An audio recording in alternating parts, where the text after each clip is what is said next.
10 दिन में सारी कोशिशें हो चुकी हैं और अब और नई कोशिशें हो रही हैं। अब तक क्या कुछ हुआ है हम आपको जरा समझाते हैं। चुनौतियां क्या है? सबसे पहले टनल में सटीक ड्रिलिंग करना बहुत बड़ी चुनौती है। अब तक क्या कर पाए हैं? खाना पहुंचा रहे हैं, ऑक्सीजन दी जा रही है, पीने की चीजें दी जा रही हैं। मजदूरों को मलबे से बचाना सबसे बड़ा लक्ष्य है, सबसे बड़ी चुनौती है। कैमरे से संवाद करने की कोशिश की गई है, कैमरा पहुंचाया गया है, बातचीत हो पाई है और जल्द से जल्द लोगों को निकालना है। यही सबसे बड़ा काम है कि जल्द से जल्द, 10 दिन बीत चुके हैं लेकिन अब ज्यादा देर ना हो, सुरक्षित है मजदूर। ये बड़ी एक राहत भरी खबर है जो कैमरे पर भी देखी गई है। लेकिन इस बीच लगातार नई अपडेट सामने आ रही है। एक और खबर के लिए चलते हैं हमारे सहयोगी अनामिका सिंह के पास।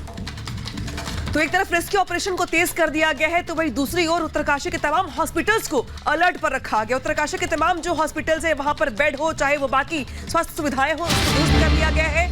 दरअसल ये माना जा रहा है कि कभी भी इन हॉस्पिटल्स की जरूरत पड़ सकती है। ऐसे में अलर्ट पर उत्तराखंड के हॉस्पिटल्स हैं, चाहे वो ऋषिकेश में एम्स हो, चाहे वो उत्तरकाशी के तमाम जो अस्पताल है वो हो, चाहे मनोचिकित्सक हो, सबको यहां पर अलर्ट पर रहने के लिए कहा गया है। दरअसल जिस तरीके से आज वर्टिकल मशीनों के जरिए ड्रिलिंग शुरू की गई है, इसके बाद अब ये माना जा रहा है कि जिस तरीके से ऑपरेशन आगे बढ़ रहा है, बहुत जल्द ऐसी जरूरत पड़ सकती है कि जब मजदूरों को हॉस्पिटल में ले जाया जाए, किसी भी आपात स्थिति के लिए भी हॉस्पिटल्स को अलर्ट पर रहने के लिए कहा गया है। तैयारियां पूरी कर ली गई हैं, चाहे वो बेड हो, चाहे मशीनें हो, इक्विपमेंट्स हो या दवाइयां हो, सबको यहां पर अलर्ट पर रखा गया है। सारे स्पेशलिस्ट की टीम हमारी तैयार है, जिसमें हमने साइकोलॉजिस्ट भी तैनात कर रखा है और जैसे ही मरीज जिस स्थिति पर निकलेंगे उस हिसाब से वो एक्शन करें। हमने डिस्ट्रिक्ट हॉस्पिटल उत्तरकाशी में रखा हुआ है और ज़रूरत होगी तो टर्शरी केयर के हमने देहरादून में भी हॉस्पिटल अलर्ट मोड पर रखे हुए हैं, एम्स और दून मेडिकल कॉलेज और महंत सर। मैम यहाँ पर कितनी टीमें हैं? यहाँ पर हमारी पूरी टीम लगी हुई है, सीएमओ उनके अंडर में, और बैकअप में भी उन्होंने टीमें रखी हुई हैं। आवश्यकता अनुसार ज़रूरत होगी तो अन्य जिलों से भी टीमें तैनात की जाए।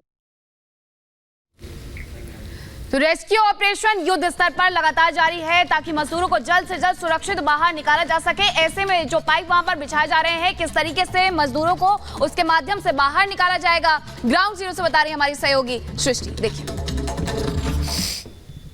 रिपब्लिक भारत की टीम लगातार उत्तरकाशी से आपको एक अपडेट दे रही है। आपको बता दें कि आज 10वां दिन है और तमाम जो 41 मजदूर हैं वो अंदर फंसे हुए हैं। उन्हें बचाने की जो जद्दोजहद है वो लगातार जारी है। एक खुशी की खबर ये आती है कि 41 मजदूरों की जो अंदर की स्थिति है वो कैमरे के जरिए, कैमरे में रिकॉर्ड करके मीडिया के सामने और उनके परिजनों के सामने सबको दिखाया गया और बताया गया कि उनकी स्थिति कैसी है।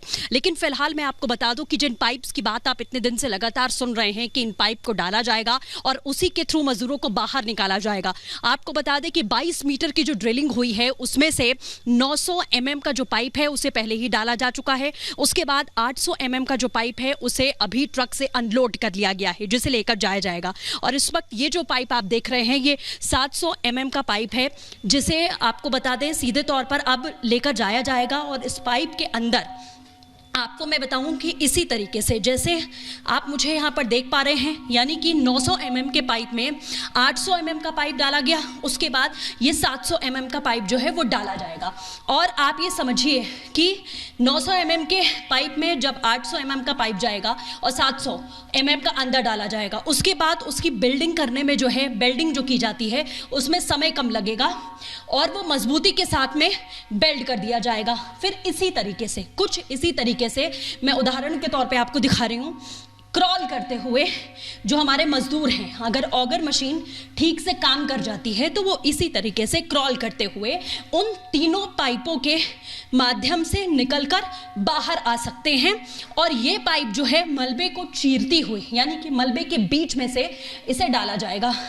900, 800 और 700 अभी तक का प्लान जो आप देख रहे थे वो सिर्फ 900 mm पाइप का था कि 900 mm पाइप डाला गया, लेकिन वो कारगर साबित नहीं हुआ। उसकी जो बेल्डिंग है वो ठीक तरीके से नहीं हो पा रही थी। इसी वजह से अब प्लान चेंज किया गया, 800 और 700 mm का जो पाइप है उसे लेकर जाया गया। और ये जो तस्वीर मैं आपको दिखा रही हूँ, इसी तरीके से क्रॉल करते हुए हमारे जो मजदूर हैं वो बाहर आ पाएंगे इन्हीं तीनों पाइपों के माध्यम से। तो ये एक्सक्लूसिव वीडियो है। उदाहरण के तौर पर मैंने आपको दिखाया कि इसी तरीके से मजदूर जो है वो बाहर आने में सफल हो पाएंगे।